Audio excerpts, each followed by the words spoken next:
जय हिंद, वंदे मातरम। स्वागत है आप सभी का आपके अपने YouTube चैनल GK GS के भंडारा पर। प्यारे दोस्तों, आज की इस वीडियो में मैं आप सभी लोगों के लिए RRB NTPC भर्ती परीक्षा 2025 में पूछे जाने वाली GK GS के अति महत्वपूर्ण 40 प्रश्नों का प्रैक्टिस सेट लेकर के आया हूँ, जो आपके एग्जाम के लिए सबसे ज़्यादा महत्वपूर्ण है। तो आज के सेट को आपको शुरू से लेकर के एंड तक फुल वॉच करते रहना है। वीडियो पसंद आए तो आप लोग प्लीज़ वीडियो को लाइक और चैनल को सब्सक्राइब करना आप लोग बिल्कुल ना भूलें।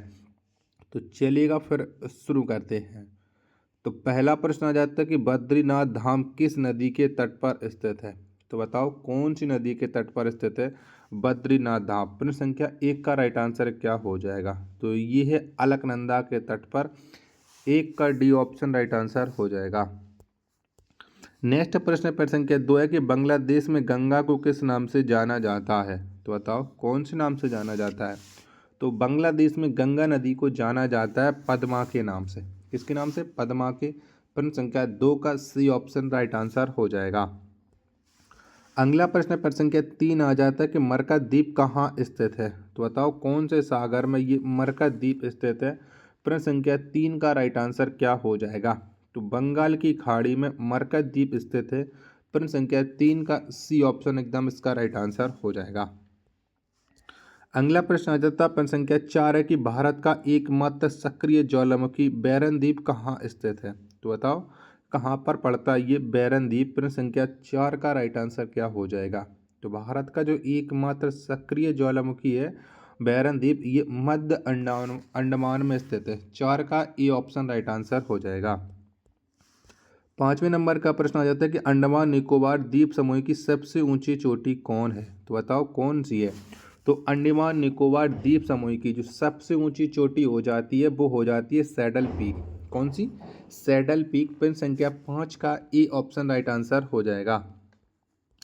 6वें नंबर का प्रश्न है कि ज्वालामुखी द्वीप नारकोंडम कहाँ स्थित है। तो बताओ कहाँ पर पड़ता है ये नारकोंडम। 6वें प्रश्न का राइट आंसर क्या हो जाएगा। तो जो नारकोंडम है ये उत्तरी अंडमान के पूर्व में, किसके? उत्तरी अंडमान के पूर्व में स्थित है, यानी 6 का बी ऑप्शन राइट आंसर हो जाएगा। 7वें नंबर का प्रश्न आ जाता है कि बिहार का शोक किस नदी को कहा जाता है। तो बताओ कौन सी नदी को कहते हैं बिहार का शोक। तो कोसी को कहा जाता है। 7 का सी ऑप्शन राइट आंसर हो जाएगा। वीडियो अगर आपको पसंद आ रही होगी तो प्लीज़ आप लोग वीडियो को लाइक और चैनल को सब्सक्राइब करना आप लोग बिल्कुल ना भूलें, और ज़्यादा से ज़्यादा आप लोग हमारे चैनल का सपोर्ट है वो ज़रूर करते रहिएगा। 8वें नंबर का प्रश्न आ जाता है गंगा नदी की एकमात्र सहायक नदी जिसका उद्गम मैदान में है। तो बताओ कौन सी है। तो गंगा नदी की जो एकमात्र सहायक नदी है वो है गोमती। 8 का सी ऑप्शन राइट आंसर हो जाएगा। 9वें नंबर का प्रश्न आ जाता है कि वृद्ध गंगा के नाम से किसे जाना जाता है। तो बताओ किसको जाना जाता है। तो वृद्ध गंगा के नाम से गोदावरी को जाना जाता है। 9 का डी ऑप्शन राइट आंसर हो जाएगा। प्रश्न संख्या 10 आ जाता है गंगा की सबसे लंबी सहायक नदी कौन है। तो बताओ कौन सी है। तो गंगा की जो सबसे लंबी सहायक नदी है ये है यमुना। कौन सी? यमुना है। 10 का डी ऑप्शन राइट आंसर हो जाएगा।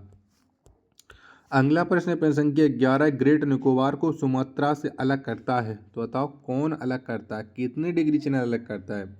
तो ग्रेट निकोबार को सुमात्रा से अलग करता है 6 डिग्री चैनल, यानी 11 का बी ऑप्शन राइट आंसर हो जाएगा। अगला प्रश्न संख्या 12 आ जाता है कि अंडमान निकोबार द्वीप समूह की दूसरी सबसे ऊंची चोटी कौन है।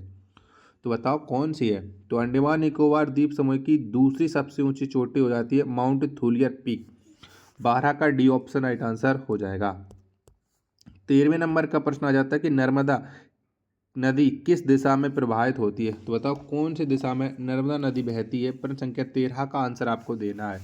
तो ये पश्चिम दिशा में प्रवाहित होती है। 13 का बी ऑप्शन राइट आंसर हो जाएगा। 14वें नंबर का प्रश्न आ जाता है कि रॉस द्वीप का नाम बदल करके क्या रखा गया है। तो बताओ क्या नया नाम पड़ा है रॉस द्वीप का। प्रश्न संख्या 14 का राइट आंसर क्या हो जाएगा। तो रॉस द्वीप का जो नया नाम है वो है सुभाष चंद्र बोस द्वीप। 14 का सी ऑप्शन करेक्ट आंसर हो जाएगा। आशा करता हूँ और उम्मीद है कि वीडियो आपको जरूर पसंद आ रही होगी, क्योंकि जो सारे के सारे प्रश्न हैं ये आपके एग्जाम ओरिएंटेड प्रश्न हैं। ठीक है, तो आप लोगों ने चैनल को सब्सक्राइब जरूर कर लिया होगा और वीडियो को अपने दोस्तों के पास शेयर जरूर कर रखा होगा। अगला प्रश्न प्रश्न संख्या 15 आ जाता है कि नील द्वीप का नाम बदल करके क्या रखा गया है। तो बताओ क्या नया नाम हो गया है नील द्वीप का। प्रश्न संख्या 15 का राइट आंसर क्या हो जाएगा। तो इसका नया नाम हो जाएगा शहीद द्वीप। 15 का बी ऑप्शन का राइट आंसर हो जाएगा। 16वें नंबर का प्रश्न आ जाता है कि व्हीलर द्वीप का नया नाम क्या है। तो बताओ कौन सा है। तो व्हीलर द्वीप का जो नया नाम हो जाता है वो हो जाता है अब्दुल कलाम द्वीप, यानी 16 का बी ऑप्शन राइट आंसर हो जाएगा। नेक्स्ट प्रश्न संख्या 17 आ जाता है कि हैवलॉक द्वीप का नया नाम क्या है। तो बताओ कौन सा है। तो हैवलॉक द्वीप का जो नया नाम पड़ता है वो हो जाता है स्वराज द्वीप। प्रश्न संख्या 17 का ई ऑप्शन करेक्ट आंसर हो जाएगा। चलिएगा अगला प्रश्न संख्या 18 आ जाता है सिंधु नदी की सबसे बड़ी सहायक नदी है। तो बताओ कौन सी है सिंधु की सबसे बड़ी सहायक। 18 का आंसर आपको बताना है। तो ये है चिनाब। 18 का डी ऑप्शन राइट आंसर हो जाएगा। 19वें नंबर का प्रश्न आ जाता है कि रानी लक्ष्मीबाई बांध किस नदी पर स्थित है। तो बताओ कौन सी नदी पर रानी लक्ष्मीबाई बांध है। 19वें प्रश्न का आंसर आपको देना है। तो ये बेतवा नदी पर पड़ता है। 19 का सी ऑप्शन करेक्ट आंसर हो जाएगा। आपको बताना है कि ये रानी लक्ष्मीबाई बांध है वो कौन से राज्य में स्थित है। प्रश्न संख्या 20 में है कि आपके सामने की विद्यासागर सेतु किस नदी पर बनाया गया है। तो बताओ कौन सी नदी पर विद्यासागर सेतु का निर्माण है वो किया गया। 20वें प्रश्न का राइट आंसर क्या हो जाएगा। तो इसका निर्माण किया गया हुगली नदी पर। 20 का ई ऑप्शन करेक्ट आंसर हो जाएगा। 21वें नंबर का प्रश्न आ जाता है कि लक्षद्वीप समूह का सबसे छोटा द्वीप कौन है। तो बताओ कौन सा है। 21वें प्रश्न का राइट आंसर क्या हो जाएगा। तो यह बिट्रा है। लक्षद्वीप समूह का सबसे छोटा द्वीप। 21 का बी ऑप्शन राइट आंसर हो जाएगा। अगला प्रश्न आ जाता है प्रश्न संख्या 22 है कि दक्षिण भारत की गंगा किसे कहा जाता है। तो कौन सी नदी को कहती है दक्षिण भारत की गंगा। 22वें प्रश्न का राइट आंसर आपको बताना है कि 22 का राइट आंसर क्या हो जाएगा। तो कावेरी को कहा जाता है दक्षिण भारत की गंगा। 22 का डी ऑप्शन राइट आंसर हो जाएगा। 23वें नंबर का प्रश्न है कि भारत पाकिस्तान के बीच सिंधु जल समझौता कब हुआ था। बताओ कब हुआ था। प्रश्न संख्या 23 का राइट आंसर क्या हो जाएगा। तो भारत पाकिस्तान के बीच सिंधु जल समझौता ये 1960 में हुआ था, यानी 23 का सी ऑप्शन राइट आंसर हो जाएगा। नेक्स्ट प्रश्न संख्या 24 आ जाता है कि लक्षद्वीप और मिनिकॉय को अलग करता है। तो कौन सा डिग्री या कौन सा चैनल है वो लक्षद्वीप और मिनिकॉय को अलग करता है। प्रश्न संख्या 24 का राइट आंसर क्या हो जाएगा। तो 9 डिग्री चैनल है वो अलग करता है। 24 का डी ऑप्शन एकदम इसका राइट आंसर हो जाएगा। अगला प्रश्न संख्या 25 आ जाता है कि लखनऊ किस नदी के तट पर स्थित है। तो बताओ कौन सी नदी के तट पर है वो लखनऊ स्थित है। 25 का राइट आंसर क्या हो जाएगा। तो ये गोमती नदी के तट पर स्थित है लखनऊ। 25 का सी ऑप्शन एकदम इसका राइट आंसर हो जाएगा। 26वें नंबर का प्रश्न आ जाता है कि अयोध्या किस नदी के तट पर स्थित है। तो बताओ कौन सी नदी के तट पर अयोध्या पड़ता है। फिर संख्या 26 का राइट आंसर क्या हो जाएगा। तो ये है सरयू नदी के तट पर अयोध्या स्थित है। 26 का एकदम करेक्ट आंसर हो जाएगा डी ऑप्शन। नेक्स्ट प्रश्न संख्या 27 है कि विश्व का सबसे बड़ा नदी द्वीप माजुली असम के किस जिले में स्थित है। तो बताओ कौन से जिले में पड़ता है ये माजुली। 27वें प्रश्न का राइट आंसर क्या हो जाएगा। तो ये जोरहाट जिले में स्थित है माजुली। 27 का ए ऑप्शन राइट आंसर हो जाएगा। 28वें नंबर का प्रश्न है कि जैविक मरुस्थल के नाम से जाना जाता है। तो बताओ किसे जाना जाता है जैविक मरुस्थल के नाम से। 28वें प्रश्न का तो दामोदर नदी को जाना जाता है। 28 का डी ऑप्शन राइट आंसर हो जाएगा। 29वें नंबर का प्रश्न आ जाता है कि सबसे बड़ा नदी मुख द्वीप नदी का है। तो बताओ किस नदी का है सबसे बड़ा मुख। 29वें प्रश्न का राइट आंसर क्या हो जाएगा। तो ये है हुगली का।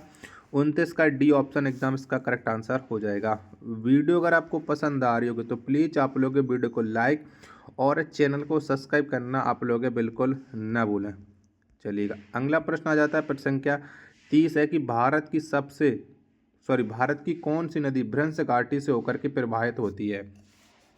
तो कौन सी नदी प्रवाहित होती है। तो नर्मदा नदी प्रवाहित होती है भ्रंश घाटी से होकर के। प्रश्न संख्या 30 का डी ऑप्शन राइट आंसर हो जाएगा। अगला प्रश्न आ जाता है प्रश्न संख्या 31 है कि लावणी नदी के रूप में जानी जाती है। तो बताओ कौन सी नदी जानी जाती है लावणी नदी के रूप में। 31वें प्रश्न का राइट आंसर क्या हो जाएगा? तो ये लूनी जानी जाती है।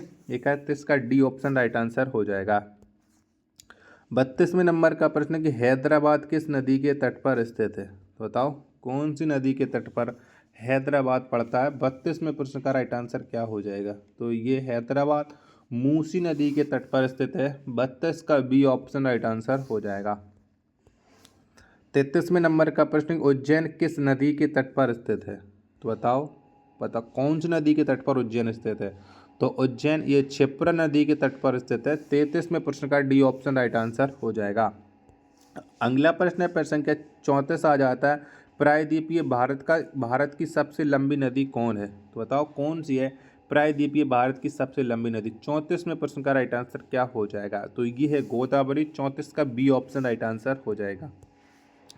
अगला प्रश्न पड़ जाता है प्रश्न संख्या 35 है कि बगलिहार परियोजना किस नदी पर स्थित है? तो कौन सी नदी पर बगलिहार परियोजना का निर्माण किया गया? 35वें प्रश्न का राइट आंसर क्या हो जाएगा? तो इसका निर्माण किया गया चिनाब नदी पर। 35 का ए ऑप्शन राइट आंसर हो जाएगा। 36वें नंबर का प्रश्न कि तुलबुल परियोजना किस नदी पर स्थित है? तो बताओ कौन सी नदी पर तुलबुल परियोजना का निर्माण है वो किया गया है? तो ये किया गया है झेलम नदी पर। 36 का सी ऑप्शन राइट आंसर हो जाएगा। 37वें नंबर का प्रश्न कि दुलहस्ती परियोजना किस नदी पर स्थित है? तो बताओ कौन सी नदी पर यह दुलहस्ती परियोजना है? तो ये है चिनाब नदी पर दुलहस्ती परियोजना। 37वें प्रश्न का बी ऑप्शन राइट आंसर हो जाएगा। अगला प्रश्न आ जाता है प्रश्न संख्या 38 है कि श्रीनगर और लेह को कौन सा दर्रा जोड़ता है? तो बताओ, यहाँ पर थोड़ी टाइपिंग मिस्टेक है, उसके लिए सॉरी। 38वें प्रश्न का राइट आंसर क्या हो जाएगा? तो श्रीनगर और लेह को जो आपस में जोड़ता है वो जोजिला दर्रा जोड़ता है।